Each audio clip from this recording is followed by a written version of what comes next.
Hello, Anthony. You're directing Captain America Civil War. It's your second installment in the Marvel Universe, so how was it to be back? It's great. I mean, we were very happy with our experience on Captain America the Winter Soldier. We love the character of Captain America. To be able to move him forward and keep exploring the character in a new film, especially one as complex and rich as Civil War, that was very exciting to us. And what are the main differences between Civil War and the Winter Soldier? Well, look, we really wanted to move the story forward from the Winter Soldier, continue that story, that great story that you saw in that movie between Captain America and Bucky Barnes and Black Widow, and the Falcon, that sort of thick relationship that those characters developed in that movie. We wanted to move that forward into Civil War, but then we wanted to take that story and blow it up from there. Like a lot of other characters enter the movie. Differences are, in this movie, Captain America, the Winter Soldier, we thought about very specifically as a political thriller. Now, while this movie also has a political setting to it, very specific political setting to it, the movie moves into a much more personal place, into a much more personal conflict between Captain America and Tony Stark. And so this movie we thought about more specifically as a psychological thriller, because the climax of this movie has more to do with inner experience of emotions and psychology between the characters. I felt that Civil War was a kind of prelude to the next Avengers, because a lot of the Avengers are present. Yeah. What would be the Captain America's touch? Well, look, we approached the movie very specifically through Captain America's point of view. We enter the movie, we move through the major beats of the movie through his point of view. Even though we spend portions of the movie outside his point of view, he's kind of turning us through the whole film. And look, we really looked at this movie as a completion of the arc that you've seen Captain America go through, from the first Avenger through the Winter Soldier to now. And the arc that we wanted to explore with him is, in the first movie, in the first Avenger, you very much see Captain America as a patriot. In the Winter Soldier, he becomes a rebel because he has to question the chain of authority and work outside it for the first time. In this movie, he becomes a full-blown insurgent, where he's wanted by the law, and he's in a place that couldn't be further from where he started in the first Avenger. So for us, that was the framing for this story, and everybody else who enters the story from Iron Man onward is really in service of that Captain America story. The fight scene at the airport is pretty impressive. How do you plan for a scene like that? That scene takes many, many months to plan, and it takes our entire team, all of our visual effects artists, our stunt team, our writers, our producers. Everybody is putting their brains on that sequence to figure out how do we make that sequence the most it can be, because there are huge expectations. The moment we decided to do Civil War, we knew that would be the centerpiece of the film, where all the characters fight each other, all our great superheroes fight each other. So it was very important to us that we make the most of that sequence, and that we find a very compelling narrative drive and character drive through that sequence for all the characters. It was tough. It was extremely tough on a script level, but also on a physical production level. It could have been harder. So you're also directing the next Avengers movie with your brother. How is it to work with him? How do you dispatch the work? My brother and I, we just have a very natural process. We don't really divide duties. I think every directing team works differently. For us, it's just in the same manner that every director works differently from another director. Our team tends to be, we don't divide duties. We just have a nonstop dialogue with one another about what we want to do. We very rarely split up to do anything. Sometimes we do out of necessity if things get too complicated and we just need to get something done. But we're very much partners in the process from the beginning to end. So you're interested in superhero movies. What part do you like the most? Is it the special effects or the action scenes? We love them all. I would say I love them all. I mean, the most important thing to me always is character and story.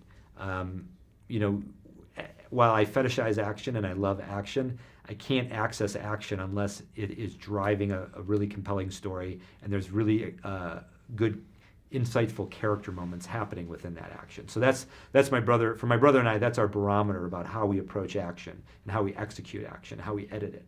It has to be very much driven by character and story.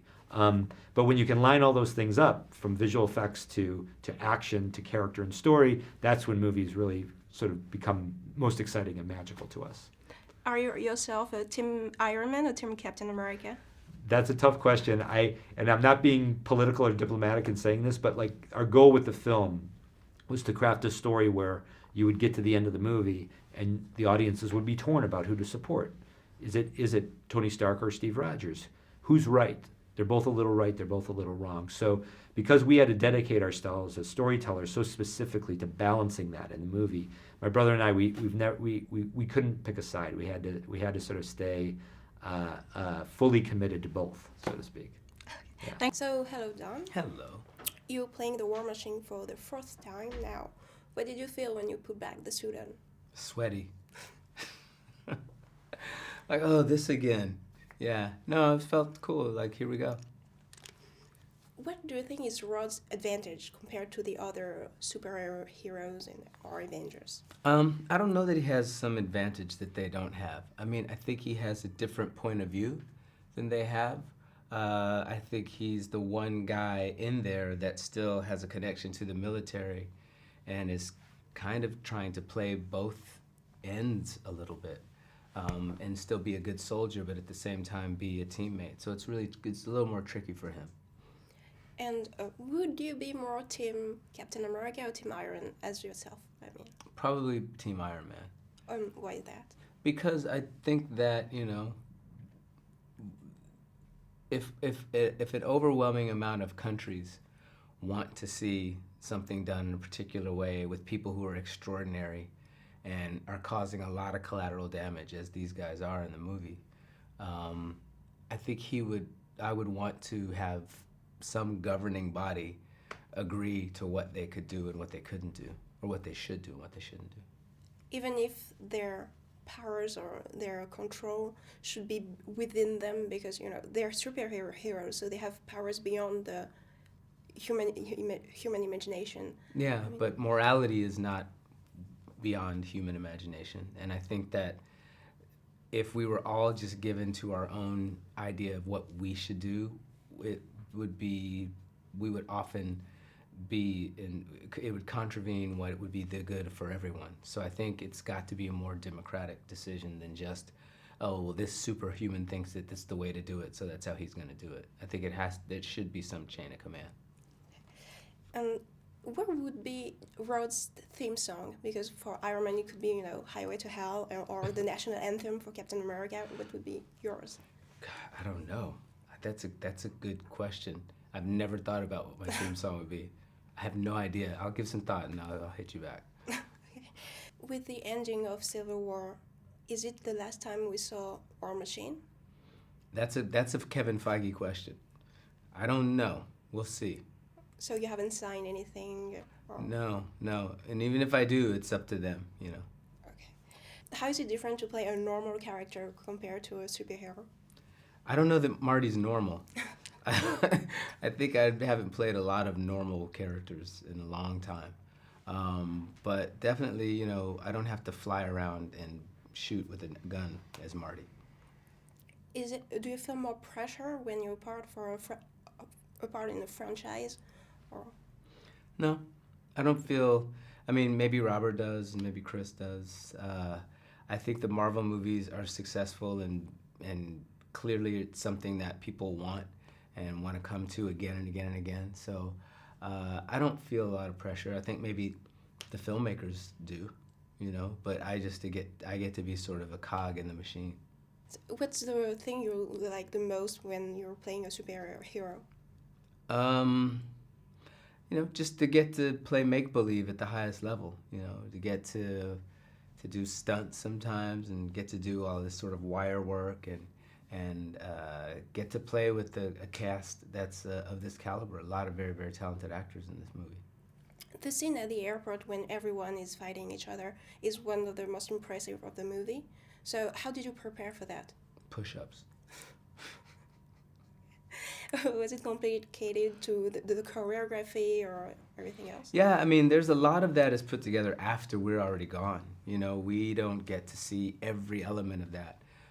It's one of the, sort of pieces of movie magic that happens. A lot of that's green screen, and a lot of it is eye lines, and they tell us what we're looking at. They show us the previs on an iPad, and then we sort of have to act all of those other things. And so the voices in Hollywood are speaking louder and louder about diversity. What's your take on the matter? That the voices are speaking correctly, and that's something that we should be dealing with and talking about more and more. But not just at the Oscar level, but really at the level of where people are getting to greenlight movies, and executives are being trained to take over those positions, and there should be more diversity at that level so that we get to see different kinds of movies out there in the world, not just the same kind of movie that we get to see over and over and over again. So you're also playing in House of Lies, which started last week for the season 5. Yeah. Can you tell us a little about it? Yeah, well, this year, we get to see the return of Skip Gallweather, and we're going to see if Marty's going to sell the company, or if he's going to try to hang on to the company. We go to Cuba this year, which is big, and Marty and Jeannie have a little baby now, which is terrifying. Thank you very much. Salut les gens. Alors pour ma première chronique série, je vais vous parler de Jane the Virgin. C'est une série de la CW, elle a 2 saisons actuellement. La première a été diffusée sur